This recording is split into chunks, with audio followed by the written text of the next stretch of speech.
And now, it's time for another Dice Tower review with Tom Vasel. Hey everybody, welcome to the Dice Tower. Stop the show. My name is... Stop the show. What? You're sick. I want to do the review. You're sick. You can't do the review. Oh. All right. Thank you. Hi everybody, I'm Melody and this is the Dice Tower. Today we're reviewing Duelers. Duelers is a game where you're basically flicking a disc everywhere and trying to hurt other people and bump them into terrain. Well, you gotta see how it's played.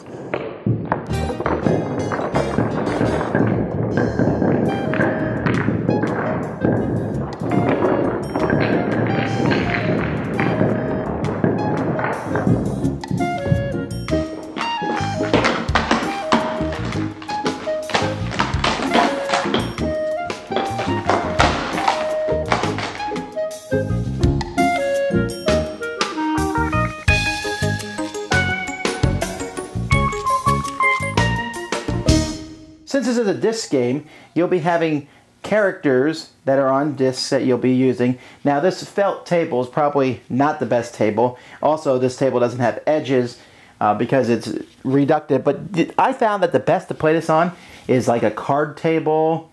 They slide pretty cool on that, or one of those white tables that you can get at Costco's or BJ's. Those are fun to play on, but we're just showing you how the game works here. Now there's multiple variations of the game that you can play, and as you can see, there's quite a few discs that come with this game, and each of these discs has a matching character card.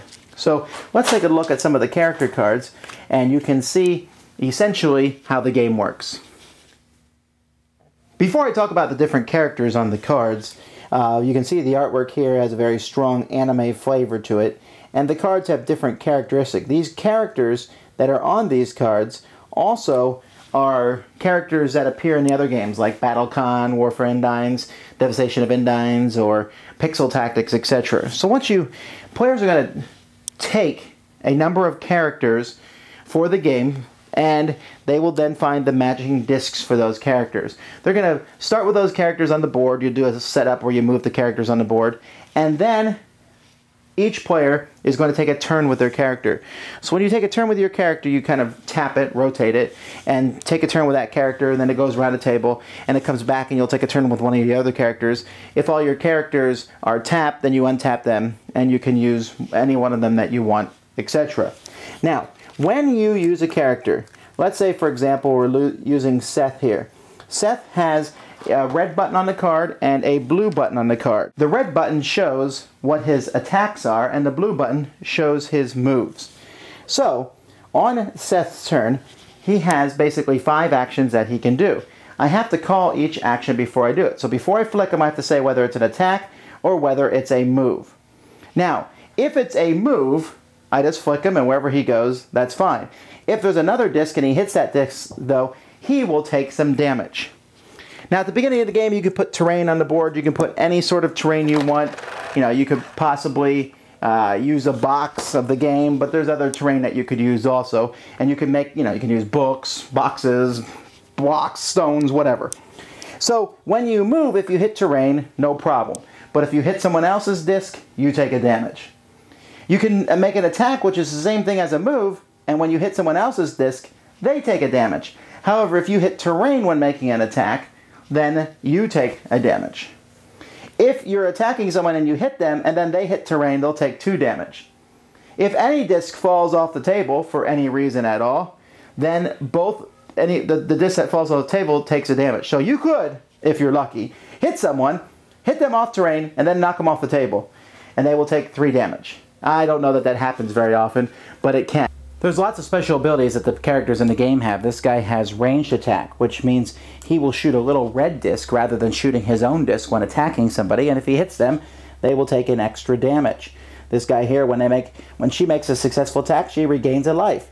This guy, after he's killed, by the way, it takes 5 hit points to kill somebody, gets 1 last attack. Here, anyone within 1 card length of her takes a damage after her turn. This guy has 9 life. She can, the first time she hits someone, she gets a bonus attack. And she has a range attack that she can hit 3 times, so basically a homing range attack. This lady has a ranged attack where she can lift up terrain when she's shooting it. This guy has a ranged attack, but actually gets to use this big disc rather than this small disc. This guy here, when he falls off the table, normally when you fall off the table at the end of the round, you come back on where you fell off. This guy can start anywhere. This guy can start anywhere he wants on his turn. He has no movement, but still it's a pretty good special ability. And so there's lots of special abilities in this game. The game also comes with items that you can use. You can drop some item cubes on the board at the beginning of a round, and when players get to those, they can open those chests and find different items. You can see that these items let you call in an airstrike, or maybe you can heal yourself or somebody who is close to you. Bombs, a boomerang, precision strikes, flamethrowers. Some of them are one-time use, like this ray gun here lets you make a ranged attack even though you normally wouldn't be able to. Ready potion, shields, and you know they're pretty cool, the different items. A taco will heal 3 damage because you know of course that tacos are one of the ultimate things. The legendary sword that does an extra damage when you make an attack with it. There's more tacos. There's all sorts, dynamite, seeker missiles, cool shades that you can't take more than 1 damage from an attack. So these are items that you can get over the course of the game. Some of them last for a long time. Others of them have very specific uses on them. But there are many different them. The magical burger heals 5 damage, although I don't know why it's not as good as a taco. But anyhow, there's items and you can add them in. And like I said, you can throw in all sorts of things that you want, different arrangements. The game is kind of a sandbox in a sense. You can play, and I almost always do, that when your characters die, they come back and you just get a point for each character killed, or you can draw a new character when your character dies, and then the first person to get to a certain number of points is the winner. You can play as teams, you can play soccer and racing. There's just various ways to use these discs and characters. Disc Duelers is a really good game. I love this game, and each time I played it, I just had to keep laughing because, well, either someone missed horribly and their piece fell off the table, or they bumped into someone that they didn't mean to. Well, this game had really good terrain. I liked how it actually had terrain, and you made your own and try to bump people into it to make them get damage. I also liked the artwork, which was really cute, like cute artwork. I also like the characters, how each one had its own special ability. Well, some had the same, but kind of different in their own way. How they each had their own attack and defense. My favorite character was one guy named Eric, who had a ranged attack, and if you hit that person, you can attack with the person that you hit. And maybe even make them fall off the table, and which was fun. I really liked how you can use your card as like a little mini rulers type thing. Using it as distant, trying to know how far you are, or even knowing where to put on the table. There's lots of laughter in this game, like I said, and I can't wait to play it again. Uh-oh. I also like this game. It is a good one. It is fun. It's similar. Okay, it's really good. That's Disc Duelers.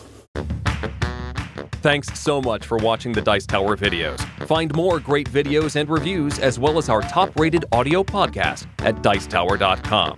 You can also find other great shows at Dicetowernetwork.com. I'm Eric Summerer, and you've been watching The Dice Tower.